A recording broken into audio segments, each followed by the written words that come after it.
I'm going to make a motion through the chair.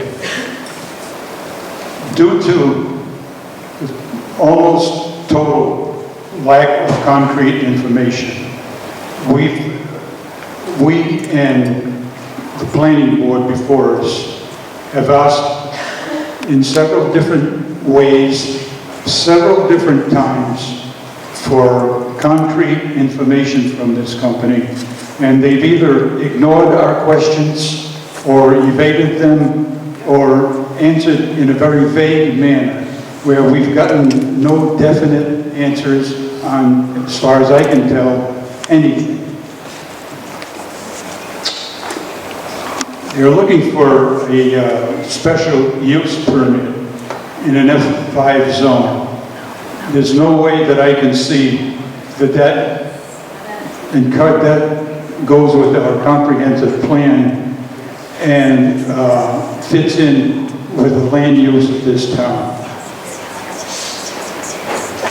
And I'm going to be quoting a lot from the planning board advisory opinion.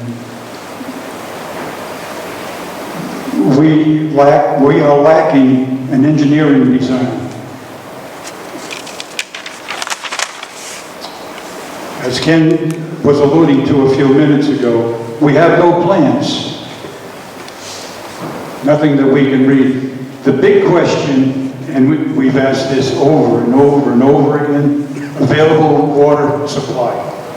There is no water supply. As a matter of fact, they've been denied any water from anybody in this town. And if they were to attempt to drill a well and draw from the groundwater, it would seriously deplete the aquifer in the whole town.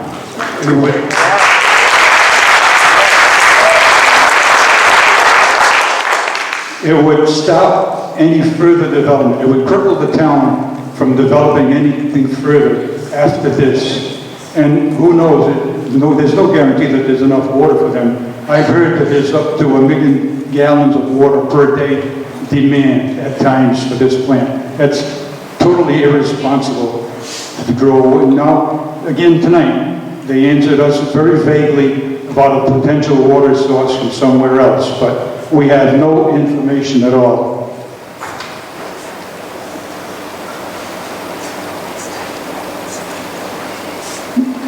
Part of the natural and cultural resources chapter of our comprehensive plan is to maintain and improve the existing quality of drinking water and to reduce and encourage measures which reduce air pollution levels.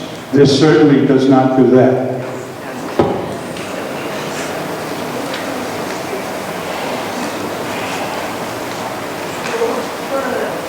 Our economic development. We do have economic development for those who think that this town is just a rural town, it's just woods and animals. There is an economic development plan. And Chapter 7, policies say maintain industrial and commercial sector growth at a rate adequate to support the population.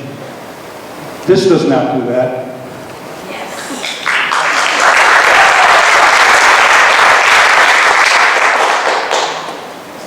Chapter 8, in recreation, conservation, open space, 7.2.8.1, work toward prevention or mitigation of adverse impacts of human activities on wildlife habitat.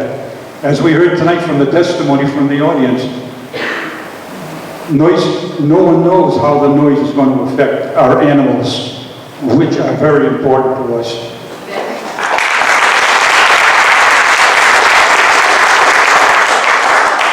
9.5.b, minimize the adverse impacts of power generation on power generation transmission facilities on the environment. This certainly does none of that.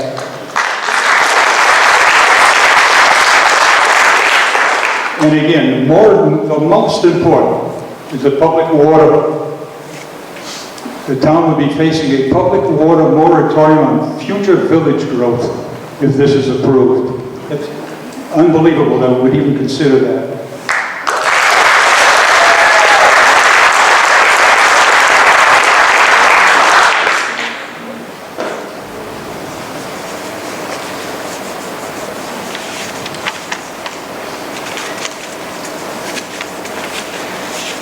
This goes on to say, and I will quote the planning board, and by the way, I commend the planning board for all the hard work, the diligence that they did.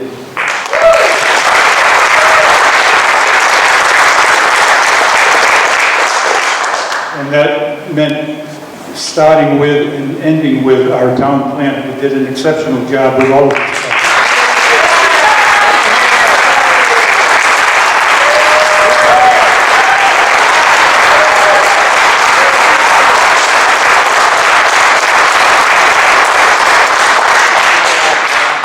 One point I will respectfully disagree with the planning board. They recommend that the zoning board grant the octave band waiver special use permit from the octave band limits of the noise ordinance.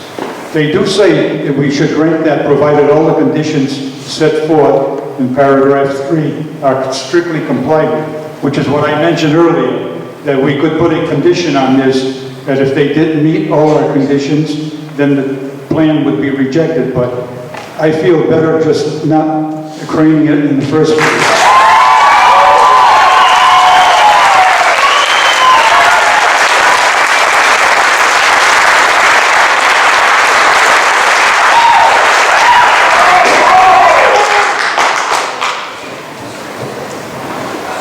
For the record, the reason for that is that we've heard too much testimony. We heard from a witness tonight who did tremendous amount of research where the octave band can be controlled, can be limited, can be mitigated.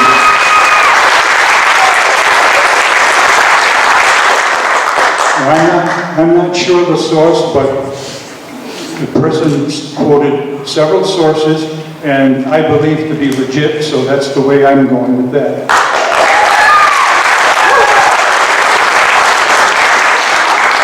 The big problem I have is with their, and they've testified to this, but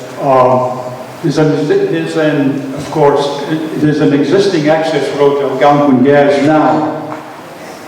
They refuse or are unable to come to an agreement with Algonquin Gas where they insist that they have to build their own access road, which would put 2 access roads, some of which are going through wetlands, in very close proximity to each other.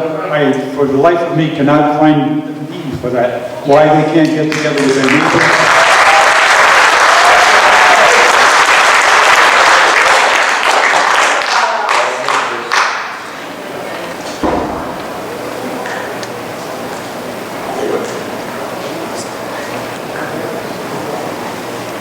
I think maybe I've exhausted everything that I have to put into this, but I want to thank you for your attention and your cooperation with this meeting. It's not easy on anybody, and I thank you for that. Okay.